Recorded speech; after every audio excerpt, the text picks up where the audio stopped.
He was a Wall Street titan who saw his wife as nothing more than a pretty simple accessory.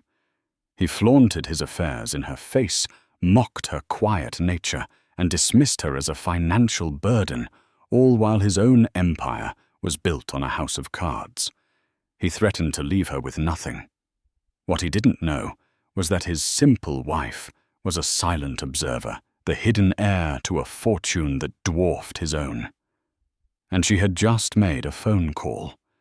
This is the story of how one man's arrogance led to his total destruction, orchestrated by the woman he never even bothered to know. The air at the Metropolitan Museum of Art's annual gala was thick with the scent of money and tuberose. It wasn't just a party, it was a battlefield.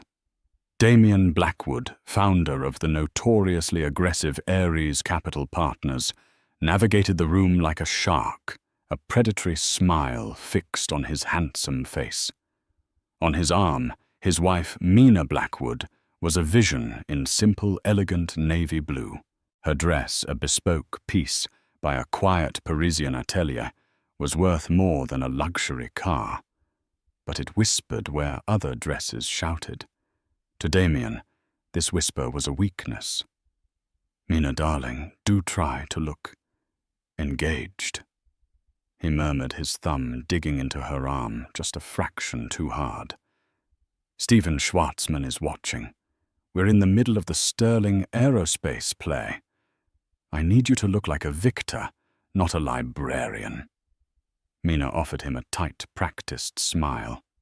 "Of course, Damian. I was just admiring the new exhibit." "Admire it later." "Ah, Serafina." Damian's entire demeanor shifted. He released Mina's arm, turning his full 1,000-watt charm on Serafina Rothschild, an heiress with a razor-sharp reputation and a dress that left little to the imagination. "Damian, darling," Serafina purred, air-kissing him, while pointedly ignoring Mina. "I heard you're making waves, stirring up Sterling. How deliciously hostile." "You know me, Serafina. I don't just knock on the door, I take the hinges," Damian boasted. His hand found the small of Serafina's back, a gesture of casual intimacy that made Mina's stomach clench. Mina watched them, a silent ghost at her own husband's side. This was her life. She had met Damian 3 years ago, while she was working as an assistant curator at a small Soho gallery. She'd been using her mother's maiden name, Vance, but without the multi-billion-dollar conglomerate attached to it. She was just Mina Vance, the quiet, intelligent woman with a sad smile. He'd found her refreshingly pure, a respite from the gold diggers who usually clawed at him. He had married her for her simplicity. Now he resented her for it. He had no idea that her simplicity was a meticulously crafted fortress. She'd fled her world, exhausted by the sycophants, the bodyguards, and the crushing weight of the Vance Consolidated Holdings name. She wanted just once to be loved for who she was, not what she was worth. She had chosen poorly. As Damian and Serafina laughed, their heads bent close together, Mina saw Martin Damian's CFO approaching. Martin looked pale, his eyes darting nervously. "Damian!" Martin interrupted, his voice low and urgent. "We have a problem. A big one." Damian's smile faltered, replaced by a flash of irritation. "Not now, Martin. Can't you see I'm networking?" "It's J.P. Morgan," Martin whispered. They're reviewing our credit line, effective immediately, and that $2 billion commitment from the Carlyle Group for the Sterling deal. It's on hold. Indefinitely." Damian's face went rigid. "What? On whose authority?" "I don't know," Martin stammered. "The call came from the very top. They said, unforeseen market volatility. It makes no sense. The market is fine. Mina watched her husband. She saw the bead of sweat on his temple, the way his knuckles whitened as he gripped his champagne flute. He was leveraged to the absolute limit. Ares Capital was a predator, but a predator that needed to eat constantly. If the sterling deal fell through, if his credit lines were pulled, the entire house of cards would collapse. He turned to Mina, his eyes cold. "This is your fault," he hissed. Mina blinked, genuinely confused. "What, how?" "That charity luncheon you hosted, the one for the animal shelter," he sneered. "It's small time. It makes me look soft. People are talking. They see weakness." Mina's breath hitched. The luncheon had raised over $1 million. "Damien, that's insane. It was a distraction," he snapped. He plastered the smile back on as Serafina glanced over. Go mingle. Talk to, I don't know, someone's wife. Look useful." He turned his back on her, resuming his conversation with Serafina, as if nothing had happened, his voice dripping with forced confidence. Mina stood alone for a moment in the center of the swirling crowd. He had humiliated her. He had blamed her. He had flaunted his mistress in her face. For 3 years she had endured the dismissal, the casual cruelty, the profound loneliness, all in the name of the simple life she had craved. She had upheld her end of the bargain. She had been a quiet, supportive, simple wife. He had broken every vow he ever made. She calmly set her untouched champagne flute on a passing waiter's tray. She walked past the Rembrandts, past the throngs of glittering guests, and found a quiet alcove by a Greek statue. She pulled out her phone, a simple, nondescript model. She dialed a number stored under Home. It rang once. "Hello." The voice on the other end was deep, calm, and held the unmistakable weight of old-world power. "Dad," Mina said, her voice trembling just once before it hardened into steel. "It's me." "Mina, are you all right? It's late." "I'm fine," she said, looking back across the hall at her husband, who was now laughing, his hand on Serafina's bare shoulder. "But I'm done. He crossed the last line. I want to come home." There was a pause. The line was silent, but it felt charged with energy. "Very well," Arthur Vance said. "The jet will be at Teterboro at 0800. I'll clear your schedule." "Dad, one more thing," Mina said. "Ares Capital. Damien. He's been cruel."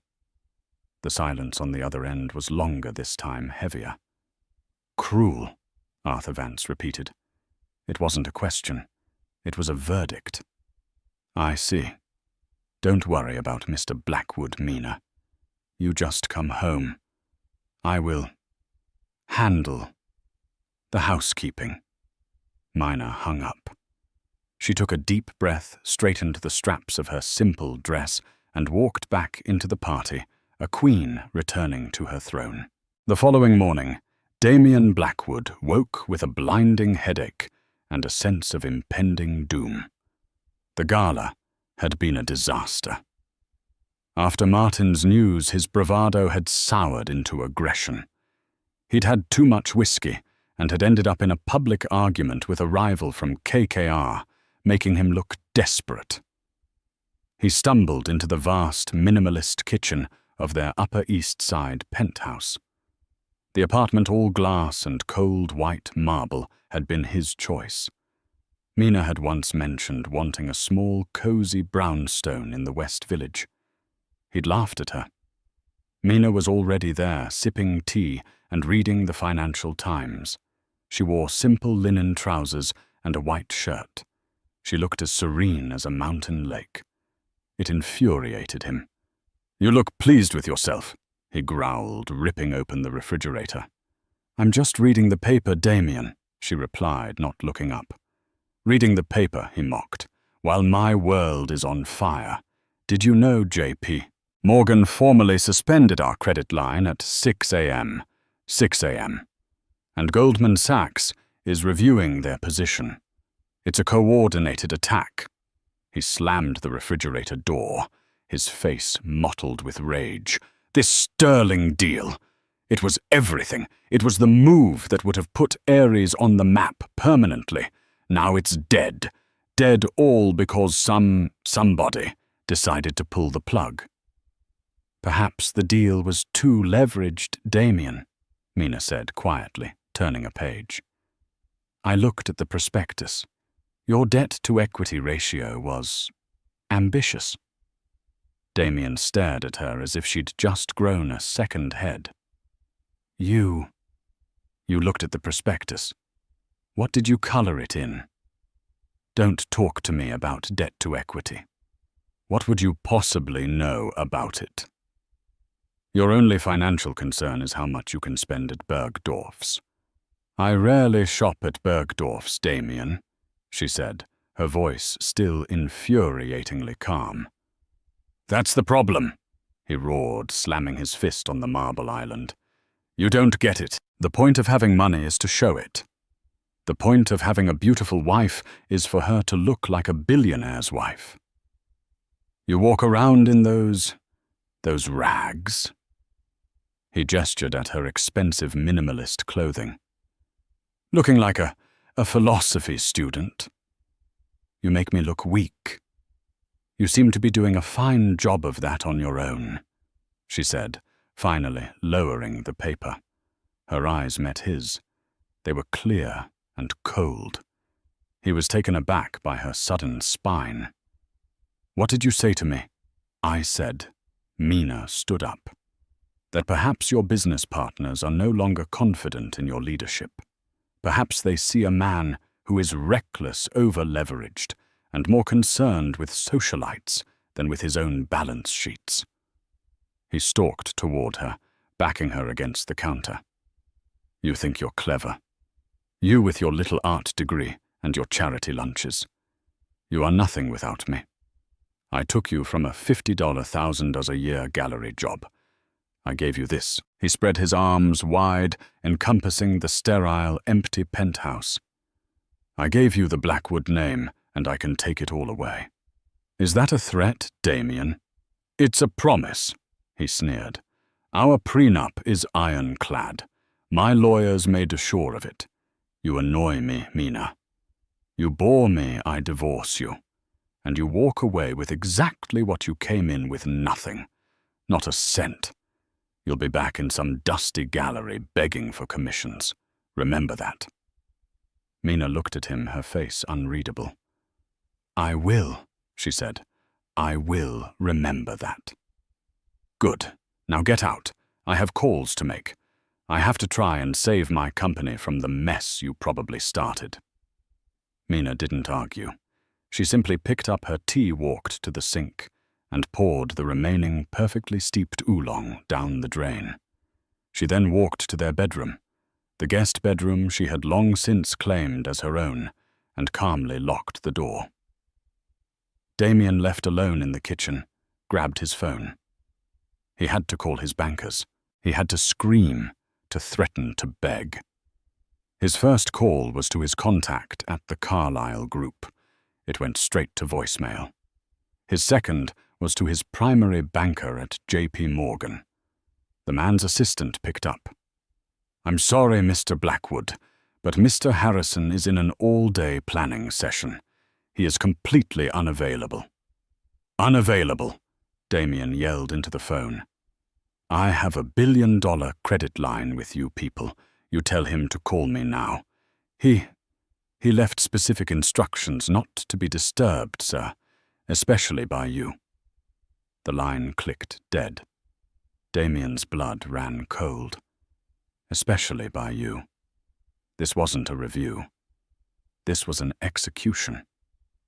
He poured a large glass of whiskey, his hands shaking. It wasn't even 10 a.m. He looked around the penthouse. The white marble suddenly felt like a tomb. He had built his empire on audacity and debt. He had always known that if one card was pulled, the whole thing would fall. He was so busy projecting strength that he never realized his greatest weakness was standing right beside him, silently watching him implode. Inside her room, Mina was not packing. She was on a secure video call. "The assets are being marshaled, Ms. Vance," said a stern-looking man on the screen. His background, a nondescript but clearly expensive office in Geneva. "We have begun the process of acquiring Ares Capital's outstanding debt from J.P. Morgan and Goldman. They were surprisingly eager to sell. It seems Mr. Blackwood's reputation precedes him." "Good Mr. Dubois," Mina said. She was now wearing a sharp, tailored blazer. "And the Sterling Aerospace play. Your father handled that personally." Dubois smiled faintly. "Vance Consolidated's European division acquired a 51% controlling interest in Sterling an hour ago. We paid in cash. The deal Mr. Blackwood was trying to build on leverage we just bought. The press release will go out at noon." Mina nodded. "He'll be desperate. He'll be looking for a lifeline. Make sure he finds none. I want every bridge burned, every well poisoned. By the time my father arrives tomorrow, I want Ares Capital to be nothing but a shell waiting for a new owner." "Understood, Miss Vance," Dubois said. "A pleasure to have you back in the game."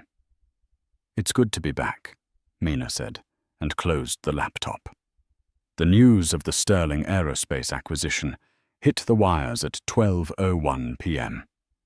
"Vance Consolidated Holdings acquires Sterling Aerospace in shock all-cash deal. Rival bid from Ares Capital collapses." Damien saw the headline on the Bloomberg terminal in his home office. The whiskey glass shattered in his hand. Vance Consolidated," he whispered, blood dripping from his palm. "Who the hell is Vance Consolidated?" He'd heard the name, of course. Everyone had. But they were old money, silent money. They didn't do hostile takeovers. They owned shipping lanes, cobalt mines, pharmaceutical giants, and technology patents. They were the quiet foundation upon which half the global economy was built. They weren't players like him. They were the house. And the house had just taken his prize. His phone began to ring. It didn't stop for the next 3 hours. It was a symphony of destruction. "Damien, it's Martin." His CFO's voice was a high-pitched squeal. "The board is calling for an emergency meeting. Forbes just downgraded your personal net worth. They're saying we're insolvent." "We are not insolvent," Damien roared, wrapping a napkin around his bleeding hand. "We are if we can't meet payroll, Damien. Our operating accounts at Citibank have been frozen." Frozen. They cited a material adverse change clause. The material change was the Sterling deal failing. Click. Another call. "Mr. Blackwood, this is legal counsel for the New York State Attorney General. We are opening an inquiry into Ares Capital's fiduciary reporting. We have received an anonymous but extremely detailed tip." Click. Another call. "Damien, it's Serafina." Her voice was no longer a purr. It was brittle. I think it's best we don't see each other for a while. My father, he said you're a pariah. I'm so sorry, darling." The line went dead. He threw the phone against the wall where it splintered. Cowards, all of them. He was trapped. He was hemorrhaging money and prestige with every passing second. The Sterling deal wasn't just a loss. It was a humiliation. Vance Consolidated had bought it out from under him like he was a child bidding for a toy. He needed a lifeline. He needed someone to blame. He stormed through the penthouse, shouting Mina's name. He kicked open the door to her bedroom. It was empty. Her closet was open. Her simple, expensive clothes were gone. Her jewelry box, which he'd always found pathetically sparse, was empty.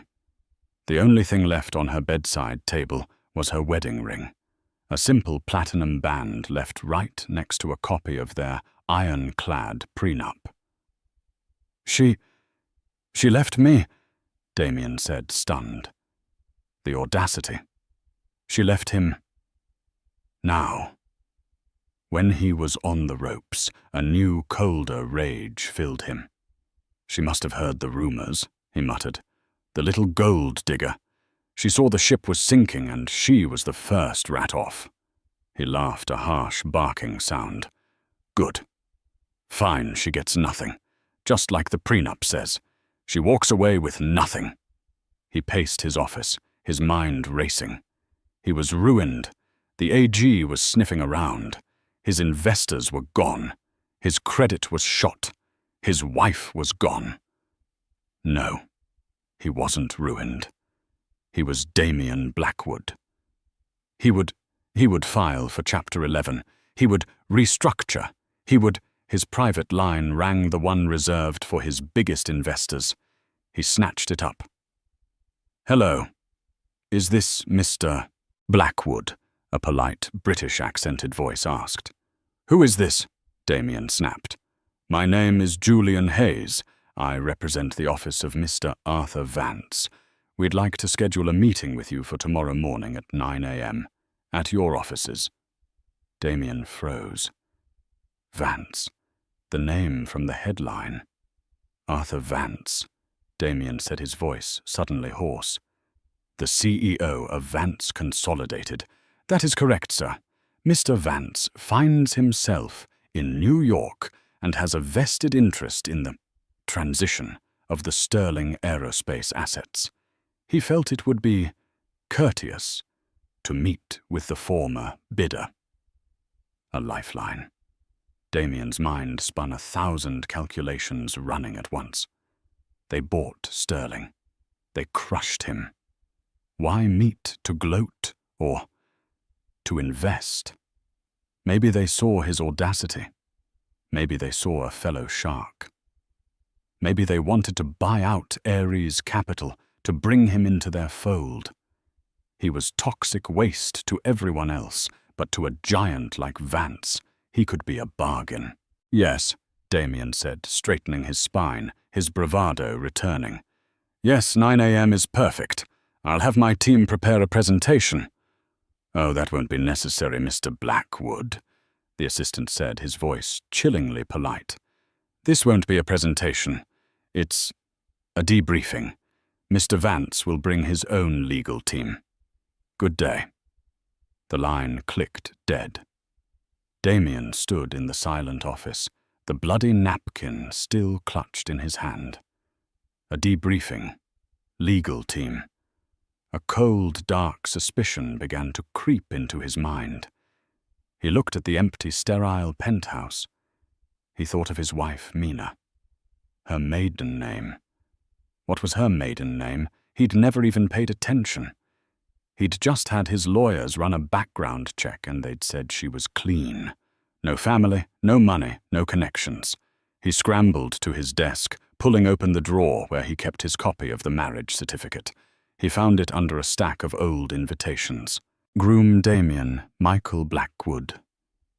Bride Mina. Mina Vance.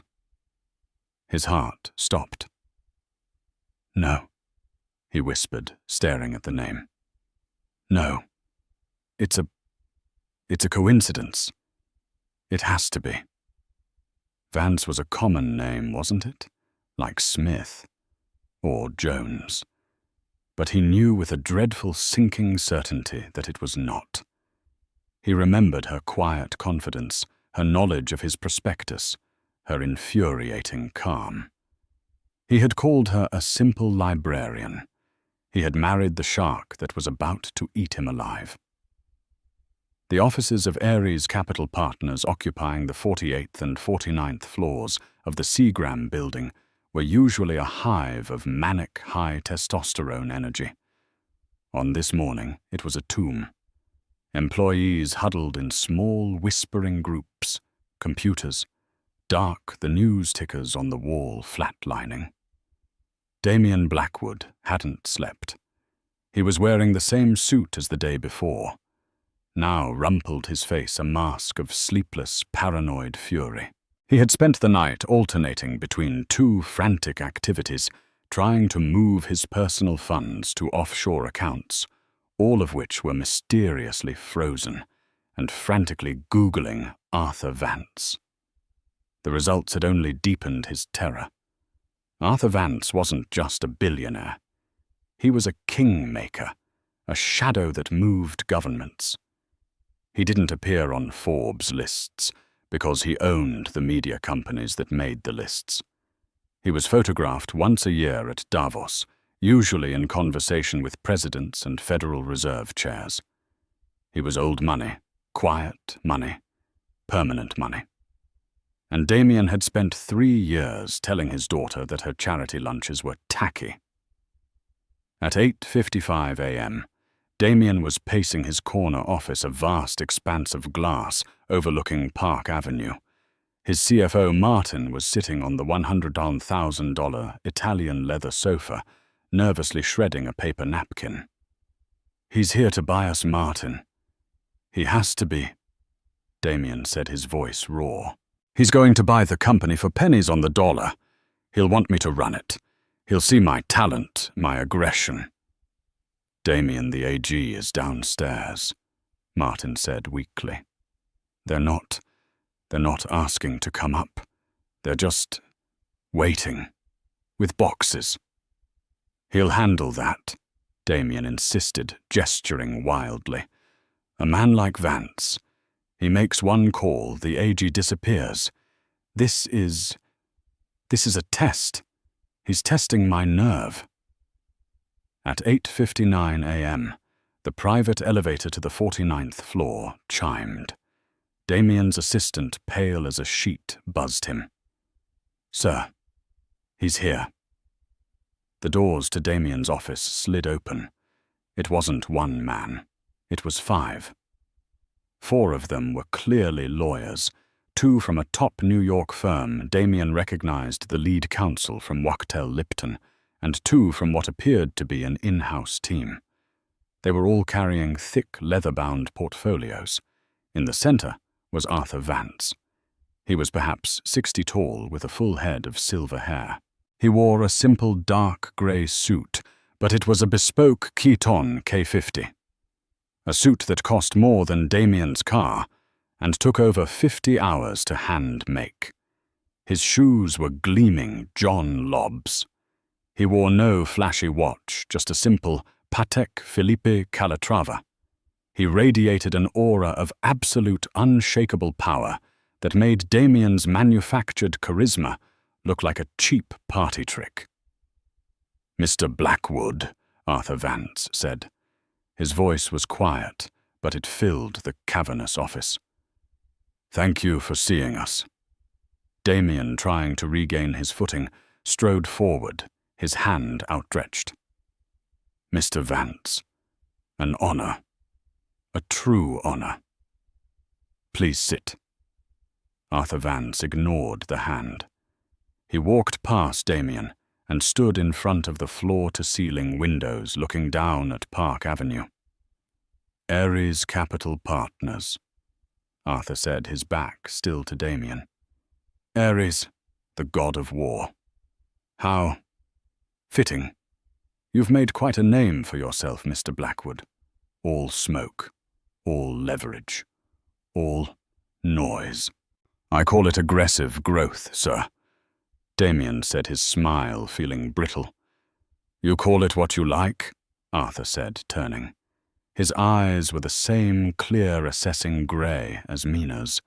They held no anger. They held something far worse, complete indifference. "I'm not here to negotiate a purchase, Mr. Blackwood," Arthur said.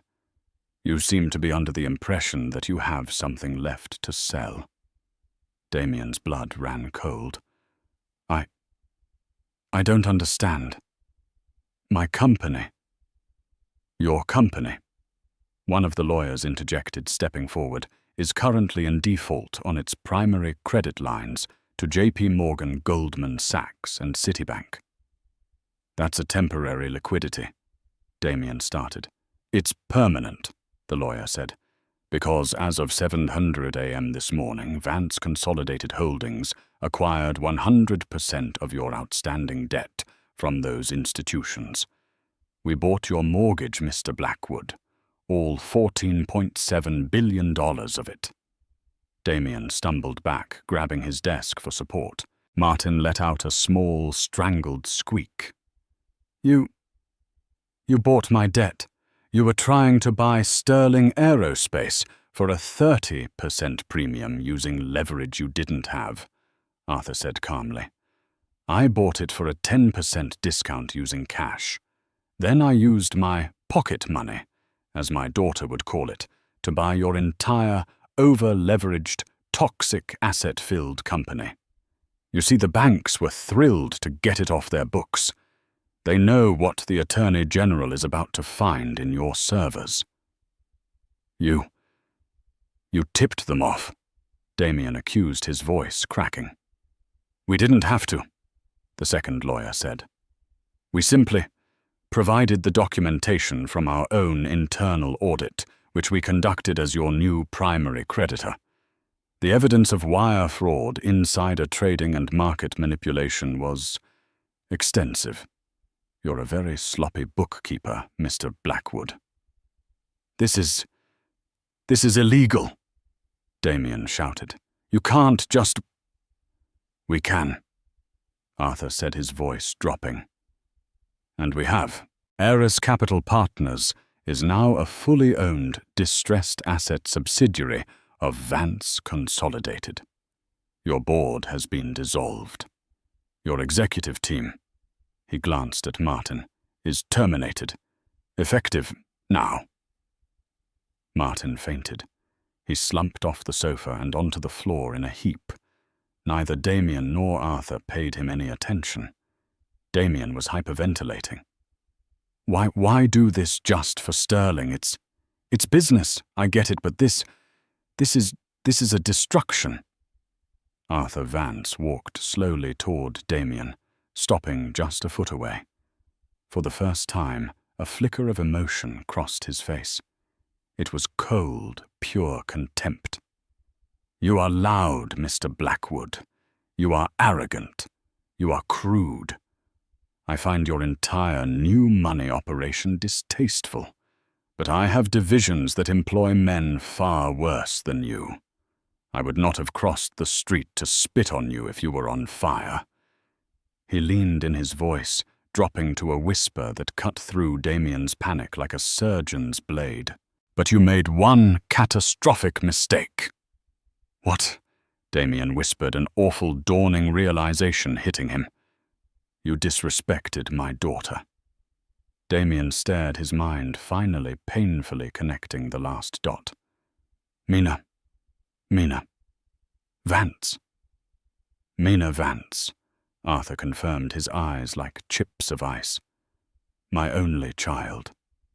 My heir. The woman who will one day control this entire organization. She came to New York to escape the name. She wanted to find one single authentic person. She wanted a simple life." Arthur shook his head, a look of profound disappointment on his face. "And she found you. A cheap, hollow con man in a flashy suit." I loved her." Damien stammered the lie, tasting like ash. I didn't know. That," Arthur Vance said, "is the single most damning sentence you could have uttered. You didn't know. You lived with her for 3 years and you never knew. You never asked. You never saw her. You saw a simple, pretty accessory you could ignore. You humiliated her. You threatened her. You flaunted your degenerate affairs. My daughter. Arthur continued, his voice rising just a fraction, is a magna cum laude graduate from Wharton with a master's in economics from LSE. She ran my entire Geneva commodities division for 5 years under an assumed name, and she increased its profits by 400%. She speaks 4 languages. She can analyze a balance sheet faster than your entire team of Ivy League sycophants. He pointed a finger at Damien's chest. And you told her to go look useful and talk to the wives. You threatened to leave her with nothing. Arthur smiled, a terrifying, razor-thin expression. The irony is exquisite. Damien's world had shrunk to the space between his own desk and Arthur Vance's impeccably tailored suit. The sounds of the office, the distant crying, the chime of the elevator, Martin's low moans from the floor, all faded away. The prenup, Damien whispered, clinging to the last piece of wreckage. The prenup. It's ironclad. Wachtell Lipton drafted it themselves, he said, gesturing to one of the lawyers, who merely looked at him with pity. She gets nothing. What she came in with. She came in with nothing. Arthur Vance actually laughed. It was a short, dry, brutal sound. Mr. Blackwood, you are truly a fool. Please. He gestured to his own lead counsel. Mr. Hayes, would you kindly explain the terms you drafted for Mr. Blackwood 3 years ago? The lawyer, the same one with the British accent from the phone, stepped forward. Indeed. Mr. Blackwood, you came to our firm Wachtell Lipton with a request. You were, in your words, a self-made billionaire marrying a gallery assistant with no assets. You wanted, and I quote, an ironclad agreement that this girl can't touch a single share of Ares Capital. Exactly, Damien said, a wild hope in his eyes. She can't touch Ares. We drafted precisely that. Mr. Hayes continued, his voice smooth and surgical. The agreement which both you and Ms. Vance signed stipulates that in the event of a marital dissolution, each party retains 100% of the assets they brought into the marriage, and 100% of the assets acquired from their respective family trusts or inheritances during the marriage. All commingled property, such as this penthouse, which you bought with a joint mortgage, is to be split 50-50. So I keep Ares, and she gets half the penthouse. That's it. She's... Mr. Blackwood, you are not listening. Mr. Hayes said, his patience wearing thin. You brought Ares Capital, a highly leveraged, debt-ridden, and as we now know, fraudulent enterprise, into the marriage. It's worth billions. It was, Arthur Vance cut in. Now it's a liability, a shell, a criminal case, and per your own agreement, you get to keep it. 100% of it. All the debt, all the lawsuits, all the consequences. Damien's face went white. Mr. Hayes continued. Miss Mina Vance, on the other hand, brought her assets into the marriage. She had nothing. She had her name, Mr. Blackwood. She was and is the sole beneficiary of the Vance Family Trust established in 1923. At the time of your marriage, her personal liquid net worth, entirely separate from the main corporate holdings, was approximately $9.4 billion. Damien's legs gave out. He fell into his chair, his jaw hanging open. But the gallery. She was bored, Arthur said. She wanted to be near the art she loved. The gallery owner is her godfather. He paid her a salary so she could feel normal. her simple navy blue dress last night. It was a one-of-a-kind archival piece, her pathetically sparse jewelry. That ring she wore, a flawless 10-carat blue diamond. You thought she was simple because she was quiet. You mistook taste for poverty. You are at your core a hopelessly vulgar man. So she's rich. Yes, Damien. The woman you ignored is one of the wealthiest individuals on the planet, Arthur said. And per your prenup, you don't get to touch a single fabulous cent of it. You only get to keep what is yours. And what is yours as of 9:05 a.m. this morning is nothing. The finality of it hit Damien like a physical blow. He wasn't just losing his company. He wasn't just being divorced. He was being left with the smouldering crater of his own life while the woman he'd mocked was walking away with everything, because he had insisted on it. But this penthouse, he stammered, looking around. Half. You said half. I can sell. Ah, yes, the penthouse, Mr. Hayes said, pulling a final document from his portfolio. About that. As your primary creditor, Vance Consolidated, has placed a lien on all your known assets as collateral against your corporate debt. This apartment, your jet, your cars, your art collection, they are all as of this moment seized. You will of course be given your 50% of the equity after the assets are liquidated and used to pay your creditors, namely us. The lawyer smiled.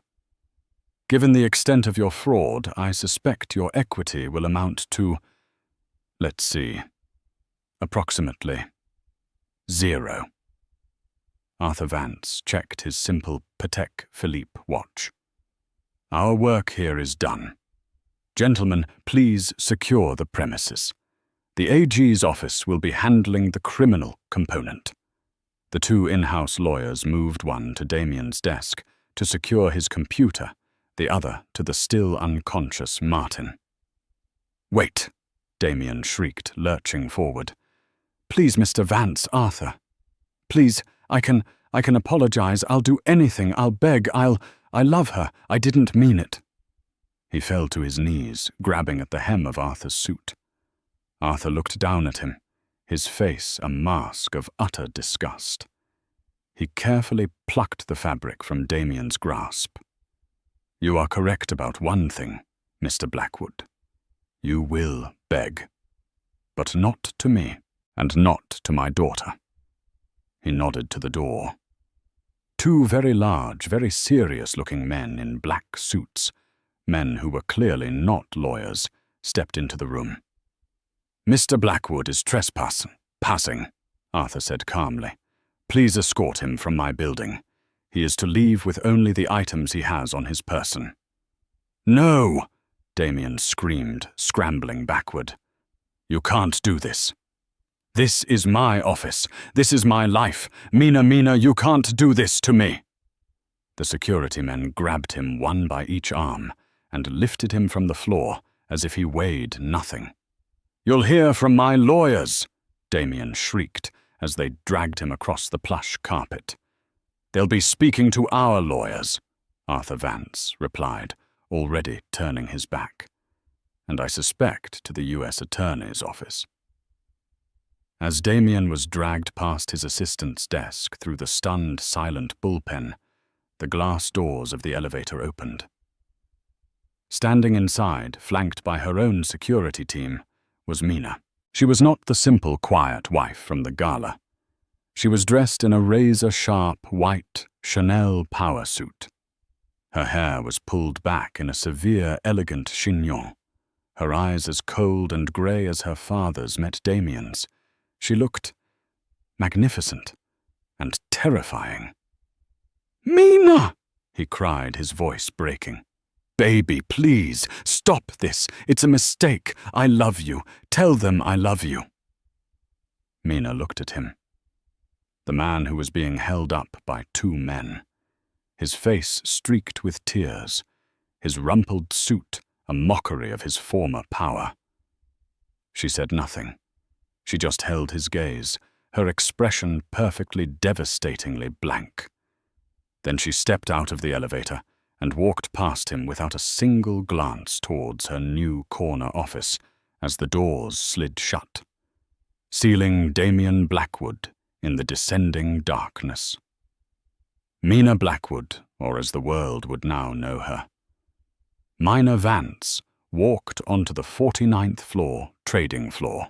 The remaining employees, the ones not immediately implicated in Damien's fraud, stood frozen, watching her. She walked directly to the head of the vast, silent room, her father following a few paces behind. She stood on the small dais that Damien used to use for his aggressive Wolf of Wall Street-style motivational speeches. "Good morning," Mina said. Her voice, no longer the soft murmur she'd used at home, was crisp, clear, and carried across the room. It was the voice of a CEO. "My name is Mina Vance. As of 9:00 a.m. this morning, I am the acting CEO of this entity. Ares Capital Partners is being dissolved. Its name, its reputation, and its toxic practices are being buried." She paused, letting the finality of that sink in. "Vance Consolidated is not in the business of hostile leverage or fraudulent accounting. We are in the business of building value. We have acquired this firm's assets and its debts for one reason: to salvage what is worth saving." She looked out at the sea of terrified faces. "Most of you are analysts, traders, and support staff. You are also victims of Mr. Blackwood's ego. You have two choices. You can pack your desks and leave with the severance package our legal team is currently drafting. It will be adequate." She leaned forward slightly. "Or you can stay.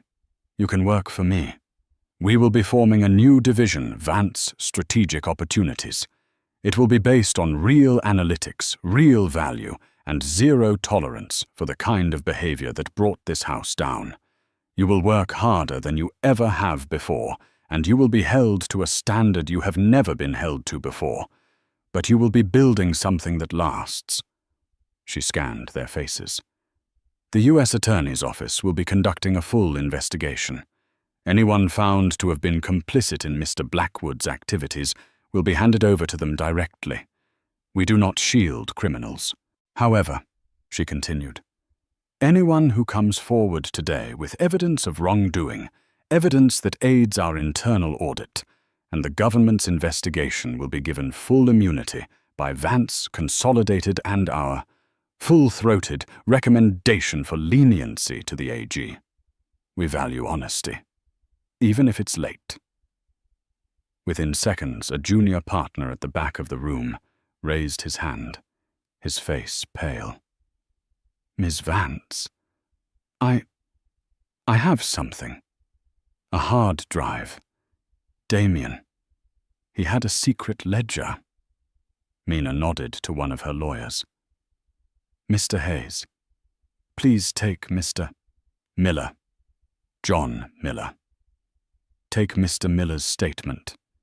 He is the first to do the right thing. He will be remembered for it." A visible wave of relief and calculation passed through the room. Suddenly, 3 more hands went up. The dam of loyalty had broken. Mina had just dismantled Damien's cult of personality and replaced it with a new, terrifying and deeply appealing order competence. Arthur Vance watched from the sidelines, a rare, faint smile of pride on his face. He had come to destroy a company. His daughter had just salvaged it. Meanwhile, Damien was unceremoniously thrown out of the building's front lobby onto the sidewalk of Park Avenue. The security guards tossed his briefcase, which he'd left by the door, onto the pavement after him. It burst open, scattering useless papers into the wind.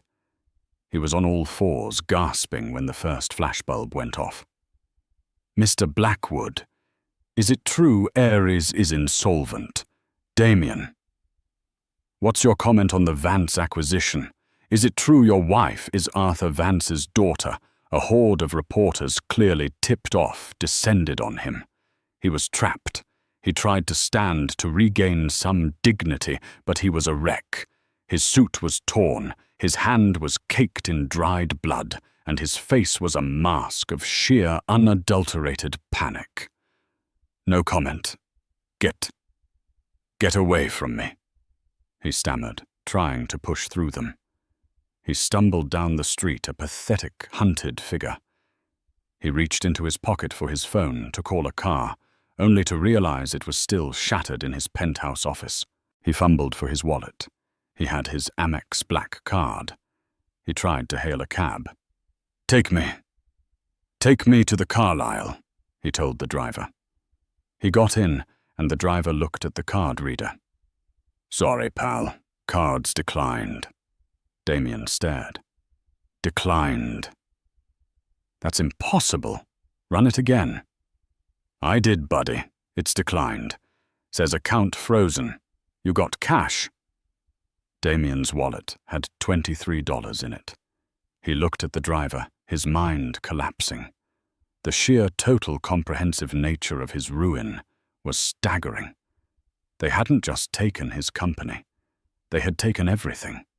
His credit, his cars, his home. "Get out of the cab, pal," the driver said, his voice unkind. Damien Blackwood, the billionaire shark of Wall Street, was kicked out of a taxi on the corner of 53rd and Park for being unable to pay the fare. He stood on the sidewalk, $23 to his name, as the city that once worshipped him rushed past, utterly indifferent to his fall. 6 weeks later, the Wall Street Journal ran a front page above the fold story, "The Vance Heir, How Minor Vance is Forging a New Empire from the Ashes of Ares Capital." The article was a masterpiece of corporate rebranding. It detailed Mina's brilliant anonymous career in Geneva, her quiet observation of the New York market, and her swift surgical takeover of her husband's fraudulent firm. She was the silent shark, the Wharton wonder, the heiress who played humble. Inside the new rebranded offices, now redesigned in warm woods, soft lighting and living green walls, Mina Vance ran her first quarterly review for Vance Strategic Opportunities. The room was packed. John Miller, the analyst who had come forward with the hard drive, was now her head of risk management. "Our Q1 projections are stable," Mina said, her voice confident, as she addressed the room. "We have successfully unwound 90% of the toxic assets left by Mr. Blackwood. Our new clean energy fund, backed by Vance Consolidated's main holdings, is already oversubscribed. We are building. We are done gambling." The team applauded. It was not the manic, fearful applause Damien had demanded. It was the sound of genuine respect. After the meeting, Mina walked back to her corner office. It was the same office, but she had replaced Damien's cold, blackened chrome furniture with comfortable sofas, bookshelves, and a large abstract painting by Helen Frankenthaler, one she had borrowed from her father's collection. Her father was waiting for her, looking out the same window he had looked out of when he'd destroyed Damien. "You're enjoying this," Arthur said. It wasn't a question. "I'm enjoying the work," Mina corrected, pouring them both coffee. "Damien was right about one thing. I was bored. I missed the game." "You were always better at it than I was," Arthur said, taking the cup. "I'm a builder. You? You're a strategist. You see the whole board." "I learned by watching him," Mina said, her gaze distant. "He was sloppy, arrogant. He thought because I was his wife, I was also his subordinate. He never realized I was his auditor." "What of him?" Arthur asked, his voice careful. Mina's face hardened just for a moment. "Damien. His trial starts next month. The SEC, the SDNY. They're lining up. The secret ledger Mr. Miller provided was comprehensive. He's facing at minimum 20 years. He'll be lucky if he ever sees a golf course again. She added, his mistress, Serafina Rothschild, is a cooperating witness for the prosecution in exchange for immunity. It seems Damien used her father's private funds for one of his shell games. She was displeased. Arthur nodded, satisfied. Good. Justice. It's not justice, Dad, Mina said quietly. It's just business. She looked out at the city. She had spent 3 years in a gilded cage of her own making, trying to be someone she wasn't. Now she was exactly who she was always meant to be. She had lost a husband she'd never really had, but she had regained herself.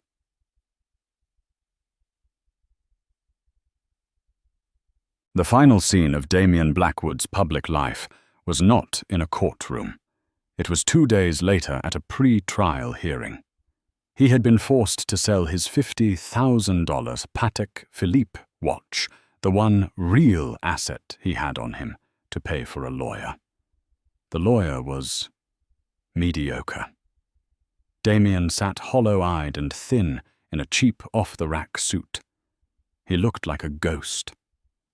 As he was being led out, a New York Post reporter ambushed him. Damien, one question. After all this, after losing everything, what do you have to say to your wife? Damien stopped. He looked into the camera. The old arrogant fire was gone. All that was left was a hollow, desperate shell. He knew she would see this. He knew she would be watching. Mina, he whispered, his voice cracking. I'm sorry. I didn't know. The camera zoomed in on his face, a pathetic epitaph. He didn't know. Back in her office, Mina watched the clip on her computer. Her father stood behind her. Do you believe him? Arthur asked. Mina watched the broken man on the screen. The man who had mocked her, threatened her, and ignored her.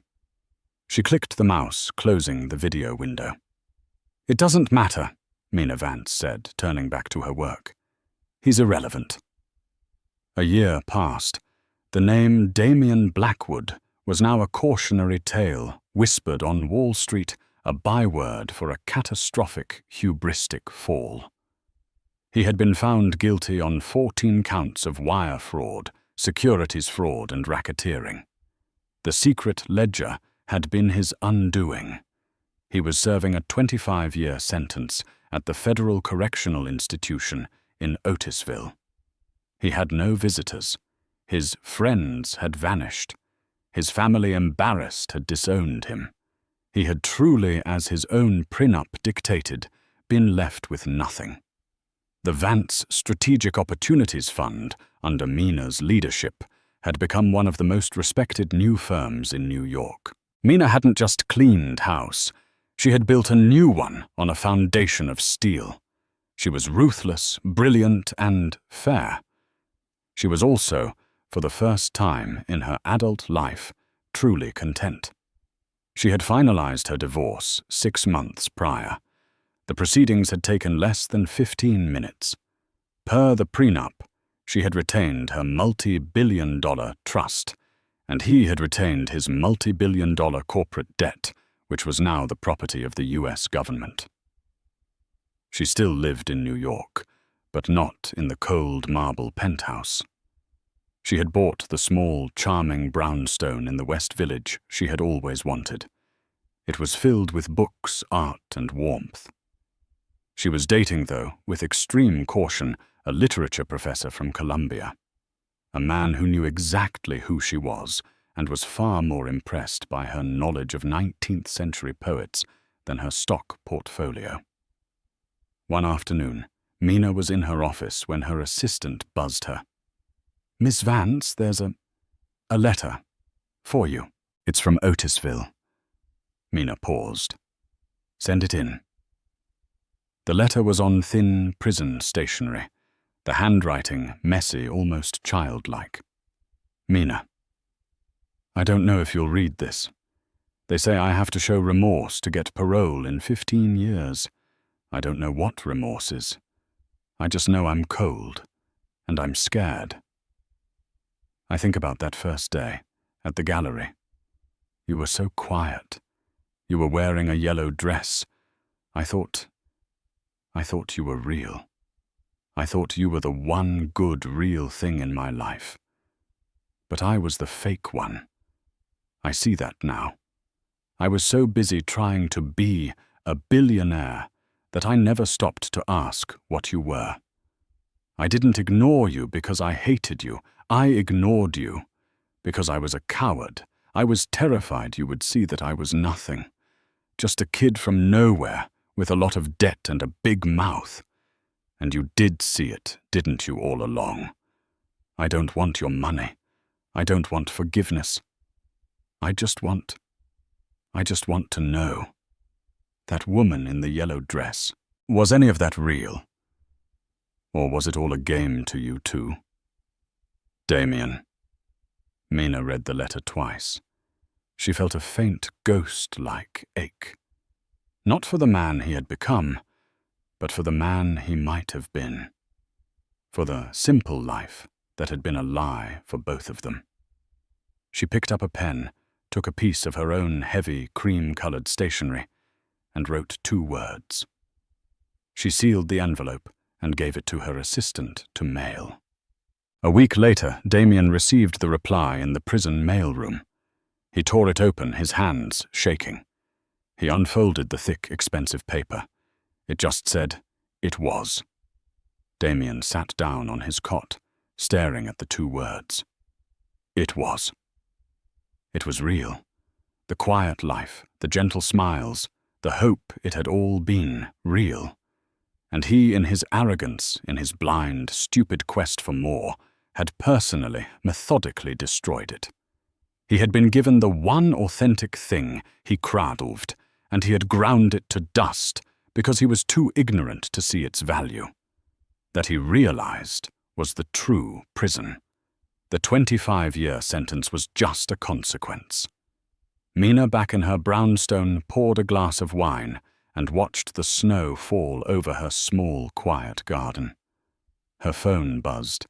It was her father. "Just landed, sweetheart," Arthur's voice boomed. "Are you ready for dinner? I've booked our favorite pair, say. I'm ready." "Dad," Mina said, smiling, "I'll be right there." She put on her coat, locked her own door, and walked out into the city. No longer a hidden princess or an ignored wife, but a queen free and in control of her own very real empire. And so Damien Blackwood learned the hardest lesson of all, the price of ignorance.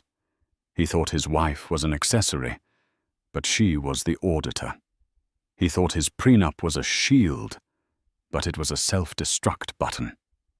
He ignored the one person who truly saw him, and in the end, he was left with nothing but the echo of his own arrogance. Mina didn't just take his company. She reclaimed her own identity, proving that true power isn't about the noise you make, but the silence you keep and the moment you choose to break it. What did you think of Mina's revenge? Was it justice, or was it just business? Let me know your thoughts in the comments below. Thank you so much for watching. If you loved this story of karma and consequences, please hit that like button, share it with a friend who loves drama, and be sure to subscribe and turn on notifications so you never miss another story. What is the true measure of a person's worth? Is it the car they drive, the title on their business card, or the company they keep? For Liam Peterson, an ambitious architect on the rise, the answer seemed obvious. He divorced his quiet, unassuming wife, Elara, believing she was an anchor weighing him down from the life of success he craved. He took the house, the savings, everything. She signed the papers without a word, a silent ghost in the ruins of their marriage. But what Liam didn't know was that her silence wasn't weakness. It was a promise. And months later, the entire world would discover the unthinkable truth. The quiet woman he had discarded was Ilara Sterling, the sole heir to a $100 million fortune. The air in the conference room of Sterling, Gould & Associates was thick with the scent of expensive leather and unspoken resentments. It was a cold, sterile environment, fitting for the dissection of a 5-year marriage. Liam Peterson sat on one side of the polished mahogany table, his posture ramrod straight in his tailored Italian suit. He looked every bit the successful young architect he was striving to be, sharp, focused, and unsentimental. Across from him sat Ilara. To an outsider, she looked plain. Her mousy brown hair was pulled back in a simple knot. Her clothes, a sensible grey cardigan over a simple white blouse, seemed to absorb the light rather than reflect it. She hadn't said a word for the past hour, her hands resting calmly in her lap, her gaze fixed on a single, almost invisible scratch on the table's surface. Her silence was a stark contrast to the drone of the lawyers' voices as they read through the settlement terms. "And finally," said Marcus Thorne, Liam's attorney, a man with a shark's smile, "Mrs. Peterson agrees to waive any and all claims to future earnings, alimony, and stake in Mr. Peterson's architectural firm, Peterson Designs LLC." Liam glanced at Ilara, expecting a flicker of protest, a tear, a final, desperate plea. There was nothing. Her stillness was unnerving. He had prepared for a fight. He had rehearsed his arguments, his justifications for leaving. He was building an empire, and she was content tending to her small rooftop garden and volunteering at the local library. She didn't share his hunger. She was, in his mind, a beautiful, comfortable but ultimately unambitious chapter of his life that he now needed to close. Ilara, her lawyer, a court-appointed woman named Ms. Davis, prompted gently. "Are you sure about this? You're entitled to half the assets, including a stake in his burgeoning business." Ilara finally lifted her eyes. They were a deep, clear blue, and for a moment they held Liam's gaze. There was no anger in them, only a profound, bottomless sadness that pricked at his conscience. He quickly looked away. "I'm sure," Ilara said. Her voice was soft but steady. "I don't want anything. Just the personal items listed. My books, my grandmother's locket, and the potted olive tree on the patio." Liam almost scoffed. The assets included their jointly owned condo in downtown Portland, nearly $100,000 in savings he had painstakingly accumulated, and the intellectual property of his firm, which was on the cusp of landing a major urban development project. And she wanted a tree. Marcus Thorne slid the papers across the table. "Sign here, Mrs. Peterson." Ilara picked up the pen. Her hand didn't tremble. She signed her name, Ilara Vance, with a fluid, elegant script. She had always used her maiden name professionally for her part-time work, cataloguing rare books for collectors. It was another small thing that had irritated Liam, as if she was always keeping a part of herself separate from him. With the stroke of a pen, it was done. She pushed the papers back, stood up, and smoothed down her cardigan. "Thank you, Ms. Davis," she said to her lawyer. Then she turned to Liam. "I wish you all the success you're looking for, Liam. I hope you find it." There was no sarcasm in her tone. It was a genuine, heartbreakingly sincere farewell. Before he could formulate a response, she walked out of the room, leaving behind nothing but the faint scent of lavender and the echoing silence of her departure. Liam felt a surge of relief, quickly followed by a strange hollowness. "Well, that was easier than expected," he said to Marcus, forcing a confident grin. "She didn't fight for a single thing," Marcus agreed, packing his briefcase. "You're a lucky man, Liam. A completely clean break. Now you're free to focus on the Henderson Tower project, and on Chloe, of course." Liam's smile became more genuine at the mention of her name. Chloe. His new girlfriend was everything Ilara wasn't. Vibrant, socially ambitious, a public relations executive whose phone buzzed with contacts that could open any door. She understood his world, his drive. She was a partner for the life he was about to build. Leaving the law office and stepping out into the crisp October air, Liam felt like a man unshackled. He had shed his past. He had made the hard, necessary choice. He never once looked back to see the discreet, black town car that pulled up to the curb a block away, where Ilara got in without a word to the driver.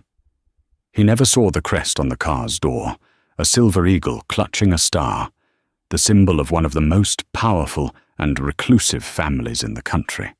He just saw the open road of his future, paved with concrete and steel, gleaming with the promise of everything he had ever wanted. He was finally free. Life after the divorce was a blur of champagne flutes, rooftop parties, and the intoxicating hum of success. Liam moved Chloe into the condo he had once shared with Ilara. Within a week, every trace of his ex-wife was gone. The rooftop garden, including the small olive tree, had been professionally removed. In its place, Chloe installed a sleek, modern fire pit and outdoor bar. The walls, once painted in warm, earthy tones Ilara had loved, were now a stark, gallery white.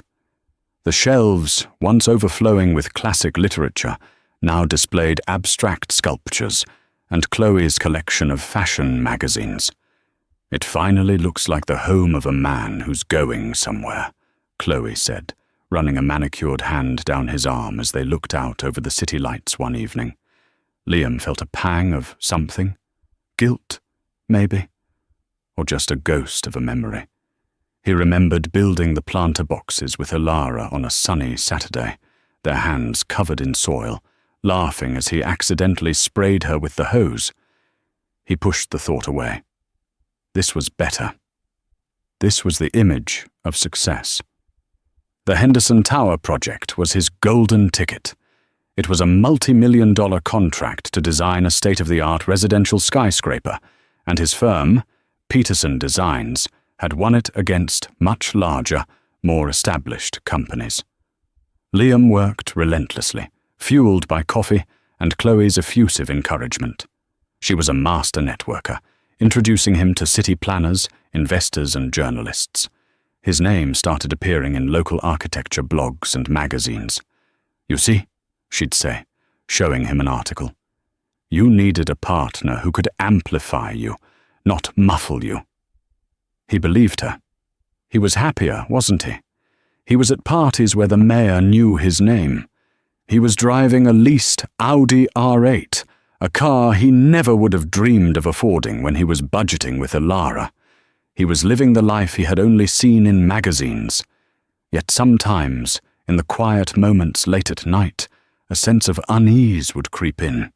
He'd find himself missing the simple things. The way Ilara would read to him before bed, her voice a soothing melody. The smell of the rosemary she grew on the patio. The quiet, unwavering belief in her eyes that had nothing to do with his success. Chloe's support felt different. It was conditional, transactional. Her affection seemed to swell in direct proportion to his career achievements. One evening, about 2 months after the divorce, Liam was at a charity gala Chloe had insisted they attend. He felt awkward in his tuxedo, a rental, surrounded by old money and inherited power. "Darling, you have to meet Robert Vance," Chloe whispered, pulling him toward a portly man in his 60s. "He's on the board of the zoning commission. His approval could fast-track the Henderson project." Liam put on his best smile and shook the man's hand. "Peterson, right? I've seen your preliminary designs."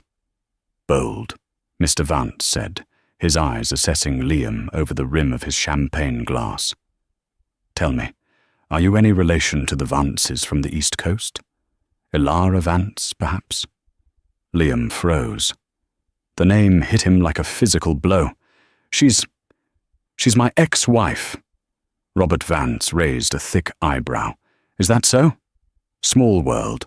Remarkable family, the Vances. Very private. Old money. They say their lineage goes back to the Mayflower. I knew her father slightly before he passed. A titan of industry. I'm surprised she's out here in Portland. I always pictured her in a Hamptons estate." Liam's mind was reeling. Old money? Titan of industry? Elara had told him her parents died when she was young, and that she was raised by a stern, traditional grandfather who lived a quiet life. She never mentioned wealth. They had lived on his salary, supplemented by the modest income she made from her rare book cataloguing. They had argued over whether they could afford a vacation to Mexico. "I think you must be mistaken," Liam managed to say, his voice strained. Her family was not wealthy. Vance chuckled. "My boy, families like the Vances don't talk about wealth. They are wealth. Perhaps she was the black sheep of the family, trying to make it on her own. Good for her. Still, divorcing a Vance, that's a bold move in itself." He clapped Liam on the shoulder and moved on, leaving Liam standing there, his heart pounding in his chest. Chloe rushed to his side. "What did he say? Did he like the project?" "He asked about Elara," Liam said, his mind a fog. "He said her family was rich." Chloe laughed, a tinkling, dismissive sound. "Please, look at how she dressed. If she had money, she would have fought you for every penny in the divorce. He's probably thinking of a different Elara Vance. Don't be silly. Now come on, the photographer from Portland Monthly is here. Let's give them a picture." She pulled him away, but the seed of doubt had been planted. For the rest of the night, Liam couldn't shake Robert Vance's words. He replayed the past 5 years in his head, searching for clues he might have missed. Elara's deep knowledge of art and history, which he'd dismissed as a librarian's hobby. Her quiet elegance, which he'd mistaken for timidity. The way she never, ever spoke about her family, except in the vaguest of terms. He remembered a time he'd found an old, leather-bound book in her things, with a crest embossed on the cover. A silver eagle clutching a star.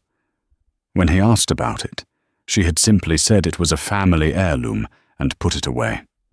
He had thought her silence during the divorce was acceptance, or perhaps weakness.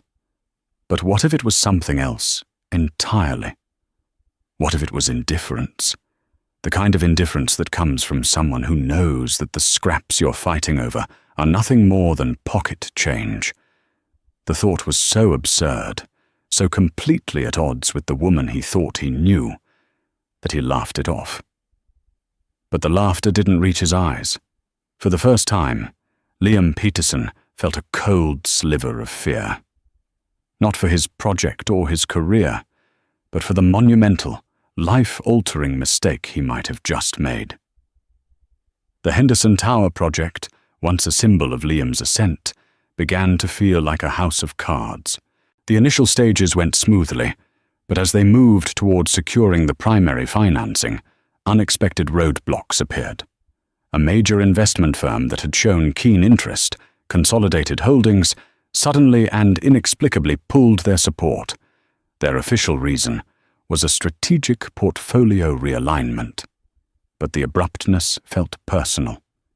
Liam scrambled to find new investors, but doors that had once been wide open were now closing. Favorable meetings were followed by polite but firm rejections. The whispers started among his colleagues and competitors. Had he overpromised? Was the design too ambitious? His reputation, so carefully constructed over the past few months, began to fray at the edges. The pressure mounted, and the strain began to show in his relationship with Chloe. The glamorous, supportive partner was replaced by a demanding, anxious woman whose affection was directly tied to his forward momentum. "What do you mean? Consolidated pulled out?" she demanded one evening, her voice sharp as she scrolled through her phone. "Liam, I told my friends you were about to become the most important architect in this city. You can't let this fail." "I'm doing everything I can," he snapped back, rubbing his temples. The constant headaches were becoming a daily occurrence. "It's just a setback." "It's a disaster," she retorted, throwing her phone onto the sofa. "This project is our ticket. My ticket. All that networking I did for you. You need to fix this." Her words, "my ticket," hung in the air between them. He realized with a sickening clarity that she wasn't invested in him. She was invested in his success. She was a passenger in the fast car he was driving, and now that it was sputtering, she was ready to get out and find another ride. The support he had mistaken for love was just a well-managed PR campaign for her own social advancement. He started thinking about Elara more and more. He remembered when he had lost his first big client, years ago. He had come home, dejected and convinced he was a failure. Elara hadn't offered solutions or platitudes. She had simply made him a cup of tea, sat with him in silence, and put her hand on his, her presence a comforting anchor in his storm of self-doubt. "You are more than your work, Liam," she had whispered. He had thought it was a sweet but naive sentiment at the time. Now he yearned for that unconditional acceptance. Driven by a desperate, unnamed emotion, he tried to find her. He called her old cell phone number. A sterile, automated voice informed him it was no longer in service. He went to the library where she used to volunteer. The head librarian, a kind-eyed woman named Martha, told him Elara had quit the day after the divorce was finalized. "She didn't say where she was going," Martha said, a hint of sadness in her voice. Just that a chapter in her life was closing and she was starting a new one. She was a lovely soul, so quiet, but so incredibly bright. She could tell you the entire publication history of a 17th century manuscript off the top of her head. We all miss her. He felt like he was chasing a ghost. It was as if Elara Vance had simply ceased to exist. The conversation with Robert Vance at the gala replayed in his mind. Old money. Divorcing a Vance is a bold move. It couldn't be true. He would have known. Wouldn't he? He had met her grandfather once, very briefly, at their wedding. A tall, imposing man named Alistair who had flown in on a private jet, which he'd explained away as a charter paid for by his company for a board meeting on the West Coast. Alistair had shaken his hand with a grip like iron, his piercing grey eyes seeming to look straight through Liam, weighing and measuring him. His wedding gift had been a simple, handwritten check for $10,000, with a note that read, "For a stable foundation." Liam and Elara had used it as a down payment on the condo. At the time, Liam had seen it as a generous, but not outrageous gift. Now, he wondered. His desperation led him to do something he knew was an invasion of privacy. He still had a box of Elara's old things she hadn't taken, some college papers and sentimental items she'd forgotten in the back of a closet. He tore it open, searching for an answer, a clue. He found an old acceptance letter to Yale University for a PhD program in Renaissance literature, which she had declined. He had never known she'd been accepted to Yale. Underneath it was a faded photograph of a stunning, palatial estate on the water, with a young Elara standing on the lawn next to the formidable Alistair. On the back, in her elegant script, was written, "Sterling Point, Summer '05. Sterling, not Vance, A quick search on his laptop for Sterling Point Estate sent him down a rabbit hole. The estate was a famous, secluded property in Newport, Rhode Island, owned by the Sterling family. He clicked on a link to a Vanity Fair article from a decade ago, titled "America's Reclusive Royals, the Sterling Dynasty." The article described a sprawling, multi-billion-dollar empire built on shipping, finance, and technology, all controlled by the intensely private patriarch, Alistair Sterling.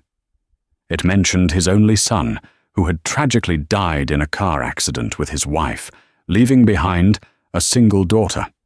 The daughter's name was not mentioned, a testament to the family's obsession with privacy. Liam's blood ran cold. He pulled up another search. Alistair Sterling's granddaughter. The results were sparse. The Sterlings were masters of scrubbing their digital footprint. But he found one blurry photo from a society event years ago. It showed Alistair Sterling with a young woman whose face was partially obscured. But Liam knew that profile. He knew the line of her jaw, the way her hair fell. It was Ilara. He leaned back in his chair, the sterile white walls of his perfect condo feeling like they were closing in on him. Ilara Vance didn't exist. She was a construct. He had been married to Ilara Sterling. The implications crashed down on him with the force of a tidal wave. The easy divorce, her lack of interest in his money, the quiet dignity he had mistaken for weakness. It was all a lie. Or rather, he had been living a lie, and was the only one who didn't know it. The pieces clicked into place with horrifying clarity. Consolidated Holdings, the investment firm that had pulled out of his project, their parent company was Sterling Global Investments. It wasn't bad luck. It wasn't a coincidence. It was a message. He had not just divorced a quiet librarian. He had divorced the heir to the Sterling fortune, and he had a terrifying feeling that his downward spiral had only just begun. The final nail in the coffin of Liam's carefully constructed world wasn't delivered by a lawyer or a banker, but by the glossy pages of Forbes magazine. It was a Tuesday morning. Liam hadn't slept in 2 days, desperately trying to salvage the Henderson Tower project. His latest potential backer, a real estate mogul from Seattle, had just sent him a curt email backing out. His professional life was in a free fall, and his personal life wasn't far behind. Chloe had packed a bag the night before after a screaming match, telling him to call her when he stopped being a failure. He was alone in the stark white condo, which now felt less like a home and more like a mausoleum for his ambitions. He went to a downtown coffee shop to get away from the oppressive silence, and that's where he saw it. On the magazine rack, next to the usual celebrity and sports publications, was the latest issue of Forbes. The cover was dominated by a striking photograph of a woman he almost didn't recognize, set against the backdrop of the New York City skyline. She had the same clear blue eyes and the same elegant bone structure. But this woman was a stranger. Her mousy brown hair was now a rich, deep chestnut, styled in sophisticated waves that framed a face radiating confidence and power. She wore a bespoke navy blue power suit that screamed quiet luxury. Her expression was serene but commanding. This was not the woman who wore cardigans and sensible shoes. This was a queen on her throne. The headline, in bold yellow letters, read, "The Silent Heiress." Alistair Sterling passes the torch. Meet Ilara Sterling, the new CEO of the $10 billion Sterling Holdings. Liam felt the air leave his lungs. His coffee cup slipped from his numb fingers, crashing to the floor and splattering hot liquid across his expensive shoes. He didn't notice. He grabbed the magazine, his hands trembling so violently he could barely read the words. He tore it open to the cover story. The article, written by a renowned financial journalist, was a deep dive into the shocking succession plan of the legendary Alistair Sterling. It detailed the old patriarch's unconventional test for his beloved granddaughter and sole heir, Ilara. For 5 years, the article explained, Ilara Sterling lived under the assumed name Ilara Vance, completely cut off from the family's vast resources. The terms of her grandfather's trust stipulated that to inherit control of the company, she had to prove she could build a life of substance and character on her own merits. Furthermore, she was to find a partner who would love her for herself, not for the Sterling name or the fortune attached to it. The 5-year term was set to expire on November 1st, 2025. It was a high-stakes gamble, a modern-day fairy tale test designed to protect both Ilara and the family legacy from fortune hunters. Liam's eyes scanned the dates. Their divorce had been finalized on October 15th, 2025, just over 2 weeks before the test was complete. He had failed. He had been weighed and measured by the old man and found wanting. The divorce wasn't just the end of a marriage. It was his spectacular, unwitting failure of the most important test of his life. The article continued, quoting Alistair Sterling himself. I didn't want my granddaughter to be swallowed by the privilege she was born into. I wanted her to understand the value of a dollar, the dignity of work, and the integrity of a person's soul. I wanted to ensure the person who stood by her side loved the woman, not the vault. Her recent divorce, while personally painful for her, proved the test's ultimate success. It weeded out the unsuitable. Weeded out the unsuitable. The words were like a physical slap. He was a footnote in her story, the man who had spectacularly failed the test. The article went on to praise Ilara's sharp intellect and quiet strength. It quoted board members who were initially skeptical, but now deeply impressed by her grasp of global finance and corporate strategy. It mentioned her PhD-level knowledge of history, which gave her a unique perspective on long-term market trends. It announced her first major executive decision as CEO, a comprehensive review of all pending real estate and development investments, with a focus on projects that prioritized sustainability and community impact. And there it was, in black and white. Among the first projects to be cut was the Henderson Tower in Portland, a high-end luxury development which was deemed financially unsound and socially irresponsible by the new CEO. His project, his dream. She hadn't just moved on, she had personally, decisively, and publicly crushed his life's work. The $100 million mentioned in the YouTube hook was just a fraction of the truth. That was likely her personal inheritance. The real prize, the one she now controlled, was the entire multi-billion-dollar global enterprise. Liam stumbled out of the coffee shop, the magazine clutched in his hand. The city sounds, the traffic, the people talking, faded into a dull roar. He saw his reflection in a storefront window, a man in a rumpled suit with a coffee stain on his pants, his face pale with shock. He looked small, insignificant. He thought of Ilara, not as the mousy woman he'd left, but as the powerhouse on the cover of Forbes. He had belittled her ambitions, seeing them as tiny and domestic. He'd wanted a partner who could amplify him. He now realized he had been married to the sun, complaining that she didn't glow brightly enough, all while being too blind to see the celestial fire she kept hidden. The hollowness he'd felt after the divorce returned.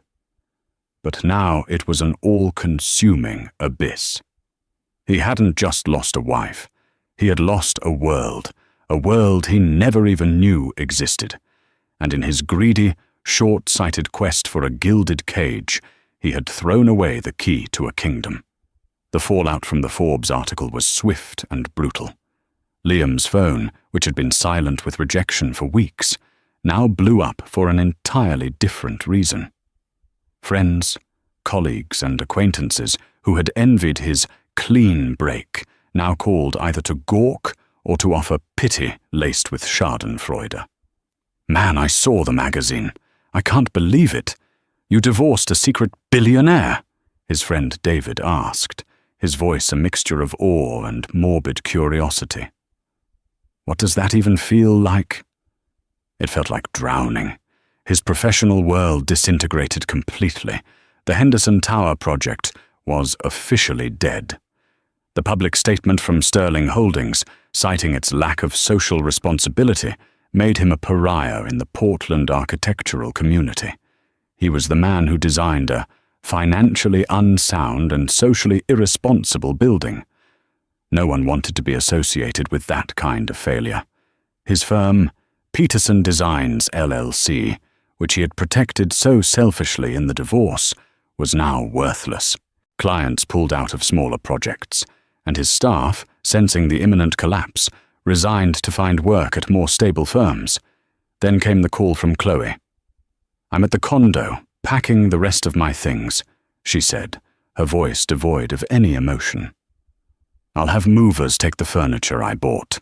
Just leave the key with the concierge." "Chloe, wait!" Liam pleaded, a desperate edge to his voice. "We can talk about this." "There's nothing to talk about, Liam," she said coldly. "I saw the magazine. Everyone saw it. You're not just broke. You're a laughingstock. You let a billionaire slip through your fingers because you were too stupid to see what was right in front of you. I hitched my wagon to a rocket that turned out to be a dud. I have a reputation to protect." And with that, she hung up. A dud.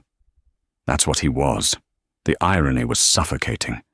He had left Elara because he thought she lacked ambition, only to have his hyper-ambitious new partner leave him for the exact same reason. Within a week, he was forced to dissolve his company and declare bankruptcy. The leased Audi R8 was repossessed. He couldn't afford the mortgage on the condo alone, so the bank foreclosed on it. The beautiful home he had so proudly stripped of Elara's warmth was no longer his. He was left with 2 suitcases of clothes, a mountain of debt, and the crushing weight of his own hubris. He ended up in a dingy, month-to-month rental apartment in a run-down part of the city, a place with peeling paint and a window that looked out onto a brick wall. The silence was the worst part. It was a heavy, suffocating silence, filled with the ghosts of his mistakes. He spent his days endlessly scrolling through news articles about Elara Sterling. He watched her transform into a global figure. He saw photos of her meeting with world leaders, speaking at economic forums in Davos, and announcing a multi-billion-dollar philanthropic foundation dedicated to funding education and the arts, the very things she had been passionate about, the things he had dismissed as quaint hobbies.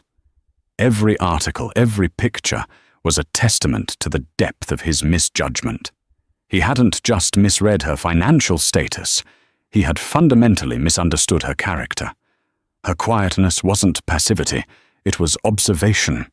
Her contentment wasn't a lack of ambition, it was a deep-seated self-worth that didn't require external validation.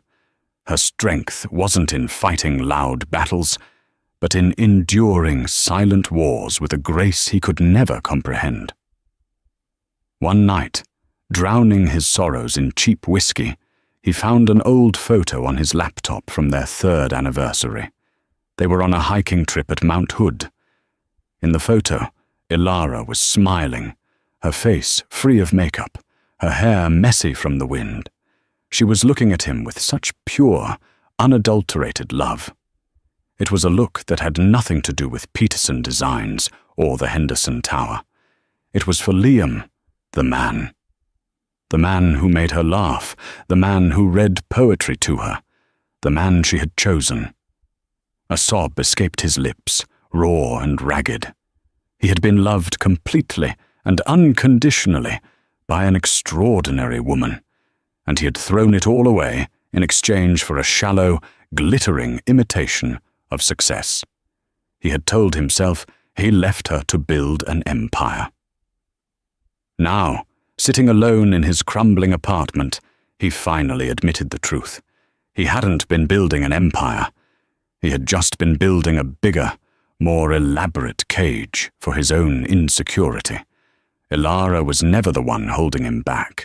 He was. He hit rock bottom. He had lost his company, his money, his home, his lover, and his reputation. But the most profound loss was the one he was only just beginning to understand. He had lost a part of his own soul, the part that had once been worthy of Ilara Sterling's love. While Liam's world was imploding, Ilara Sterling's was expanding at an exponential rate. The transition from Ilara Vance, quiet librarian, to Ilara Sterling, CEO of Sterling Holdings, was not without its challenges. The boardroom was filled with men twice her age who had served her grandfather for decades. Their skepticism was a palpable force in the room during her first meeting. They saw a young woman who had spent the last 5 years in obscurity. They saw a risk. Ilara walked into that first meeting, not with arrogance, but with the quiet, unshakable confidence she had forged in the crucible of her 5-year test. She hadn't just been living a simple life, she had been studying. Every night, after her volunteer shifts and freelance work, she had been reading the company's financial reports, studying market analysis, and having clandestine video calls with her grandfather, Alistair, and his most trusted advisor, a sharp, loyal man named Julian Croft. She knew the company's portfolio inside and out. "Good morning, gentlemen," she began, her voice calm and clear, filling the cavernous room. "I know many of you have concerns. You see me as an unknown quantity. You are right to be cautious. My grandfather built this company on a foundation of stability and shrewd foresight. I have no intention of changing that. I am here to build upon it." She then proceeded to deliver a 90-minute presentation entirely from memory, detailing a new strategic vision for the company. She spoke about diversifying into renewable energy, expanding their tech investments into AI and biotech, and liquidating underperforming assets, including a portfolio of high-risk, luxury real estate developments. When she mentioned the Henderson Tower project, she didn't flinch. "The Peterson Designs proposal for the Henderson Tower in Portland," she stated, her tone purely professional, "is a relic of a past development model. It offers minimal community value, has a significant environmental footprint, and relies on a volatile luxury market. We will be reallocating those funds toward a mixed-income housing project in the same city, in partnership with a firm that specializes in sustainable urban development. Sterling Holdings must be a builder of communities, not just a builder of condos." There was no malice in her decision. It was cold, hard business. Liam's project was a bad investment, plain and simple. Her personal history with him was irrelevant to the bottom line and her vision for the company's future. To her, Liam Peterson was now just a data point in a failed projection, a rounding error in a multi-billion-dollar ledger. Her days were a whirlwind of meetings, international travel, and immense pressure. Yet, she found a sense of purpose she had never known before. She discovered that the skills she had honed in her quiet life were invaluable in the corporate world. Her librarian's patience and attention to detail allowed her to spot flaws in contracts others missed. Her love of history gave her a unique long-term perspective, preventing her from chasing fleeting trends. Her empathy, cultivated through years of simple living, guided her philanthropic efforts, ensuring the Sterling Foundation made a real impact. One evening, Julian Croft found her in her sprawling corner office overlooking Central Park. She wasn't looking at spreadsheets or market tickers. She was tending to a small, thriving olive tree that sat in a large pot by the window, its leaves catching the last rays of the setting sun. It was the same tree from the patio of the Portland condo. "He called the office today," Julian said softly. "Liam Peterson. He was asking to speak with you. I told my assistant you were unavailable." Elara continued to gently mist the leaves of the tree, her expression unreadable. "Thank you, Julian." "Your grandfather's test was cruel, Elara," Julian said, his voice tinged with sympathy. "It cost you 5 years of your life and put you through a painful divorce." Elara finally turned, a small, sad smile on her lips. "It wasn't cruel, Julian. It was necessary. And it didn't cost me anything. It gave me everything. For 5 years, I wasn't an heiress. I was just Elara. I made friends who liked me for my terrible jokes, not my trust fund. I learned how to budget, how to fix a leaky faucet, and how to find joy in a sunset instead of a stock market rally." She paused, her gaze turning distant. "And I fell in love. Genuinely. The man I married, the man I loved, was a kind, brilliant, funny dreamer who was terrified of failing. I loved that man. I would have spent my life in that small condo with him, happily." "What changed him?" Julian asked. "He started to taste a little success, and it was like a drug," she explained, her voice heavy with the memory. "He started to believe his self-worth was measured by the square footage of his projects and the brand of his watch. He stopped seeing me and started seeing what he thought I represented, a small, simple life he was desperate to escape. The sad thing is, he had no idea what he was running from. He thought he was running from poverty, but he was just running from himself. And the divorce? The test's 5-year deadline was approaching," Elara said. "My grandfather told me I had a choice. I could reveal myself, save my marriage, and bring Liam into this world, or I could stay silent and let him make his choice, untainted by the sterling name. It was the hardest decision of my life. But if I had told him, I would have never known. Was his love for me real, or would it just become another asset for him to leverage? His ambition had already poisoned him. The money would have destroyed him." Her silence during the divorce hadn't been an act of martyrdom. It was an act of profound, heartbreaking mercy. She had let him go to protect him from a truth she knew he wasn't strong enough to handle. And in doing so, she had set herself free. "Do you hate him?" Julian wondered. Elara looked out at the glittering tapestry of New York City lights. "No," she said, her voice barely a whisper. "I don't hate him. I mourn him. I mourn the man I married, the man who got lost somewhere along the way. But the person he became? I don't know him at all. 3 months after the Forbes article, Liam was a ghost of his former self. He had lost weight, and his once sharp designer suits had been replaced by worn, ill-fitting clothes. He was working a dead-end drafting job for a small construction company, a humbling fall from grace. The shame was a constant companion, a heavy cloak he couldn't take off. But beneath the shame, a single, desperate thought had taken root. He had to see her. He had to talk to Elara. He told himself it was to apologize, to explain. But deep down, he knew it was a selfish, desperate pilgrimage to the source of his ruin, a last-ditch effort to find some form of absolution he didn't deserve.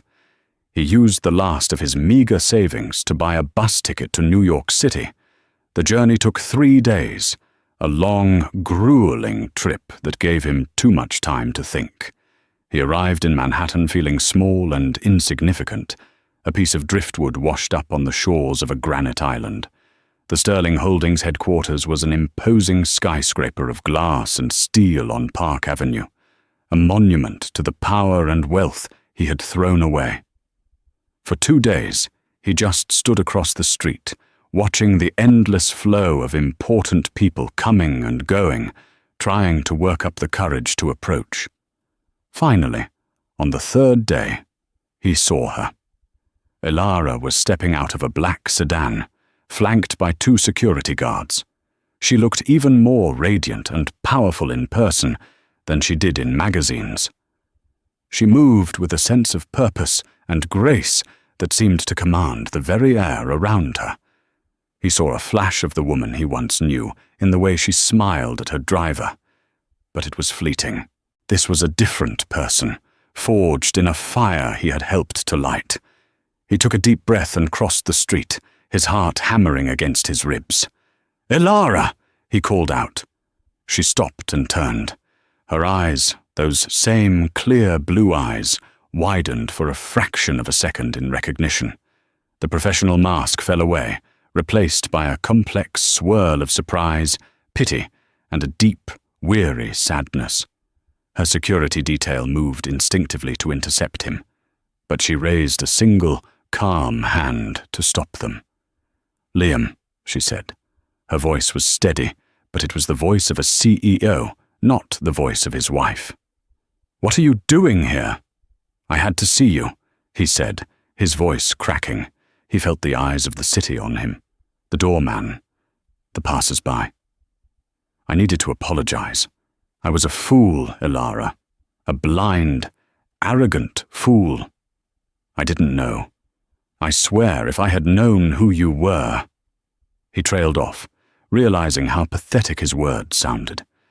He was admitting he would have stayed for the money. Elara's expression hardened slightly. "That's just it, Liam. You shouldn't have needed to know. The test my grandfather set wasn't about catching a gold digger. It was about finding a partner whose love wasn't conditional on success or status. It was about finding someone who valued the person, not the potential payoff." Tears welled in Liam's eyes. "I loved you. Before all this, I did. I just got lost. I thought I wanted all those things, the money, the recognition. I thought you were holding me back from it. But you weren't. You were holding me together. I know you think that now," she said softly, and the pity in her eyes was almost more painful than anger would have been. "It's easy to see clearly from the bottom, looking up. But you made your choice when you thought you were on top. You chose a life of surfaces, of glittering things. You left because you thought I was not enough. The money, the sterling name. It doesn't change the fact that you decided I, the woman you knew, was not enough." "I can change," he pleaded, taking a step closer. "Let me prove it to you. I don't want the money. I want you, the woman who grows olive trees and reads poetry. I want that life back." A sad smile touched Elara's lips. "That woman doesn't exist anymore, Liam. You saw to that. When you left, you forced me to become someone else. You forced me to become Elara Sterling. And for that, I should probably thank you. You shattered the quiet little world I had built for myself, and in the ruins, I found a strength I never knew I possessed." She looked at him, truly looked at him, and he saw not a glimmer of their shared past, only a final, heartbreaking closure.